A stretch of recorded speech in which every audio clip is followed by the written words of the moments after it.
Welcome to my channel. இன்றைக்கி நாங்கள் என்ன பார்க்க போகிறோம்னா பனானா மில்க் ஷேக் தான் பார்க்க போகிறோம். அதுக்கு தேவையான பொருட்கள் என்னென்னு சொல்லி பார்த்தோம்னு சொன்னால், நான் பனானாவை 2 பனானா எடுத்து ஃப்ரீசரில் பண்ணி வச்சு எடுத்து வச்சுருக்கிறேன். அப்புறம் கொஞ்சம் ஐஸ் க்யூப்பும் மில்க்கும். ஏன் ஃப்ரீசரில் வச்சு எடுத்துறேன்னு சொன்னால் கொஞ்சம் இன்னும் ஐஸாக இருக்கும். அதை அப்படியே துண்டு துண்டாக வெட்டி பிளெண்டரில் போட்டாச்சு. அதுக்கப்புறம் ஐஸ் க்யூப்பும் போட்டுட்டு அதோட கூட ஹனி இருந்துச்சுன்னா ஹனி மிக்ஸ் பண்ணுங்கள். இல்லை நான் இல்லைன்றபடியாக ப்ரௌன் சுகர் போட்டுறேன்.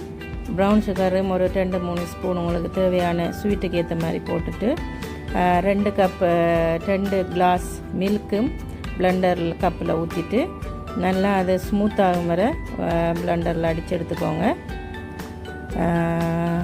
அடித்து எடுத்துட்டு அதுக்கப்புறமா உங்களுக்கு தேவையானது போல் சர்வ் பண்ணிக்கொள்ளலாம்.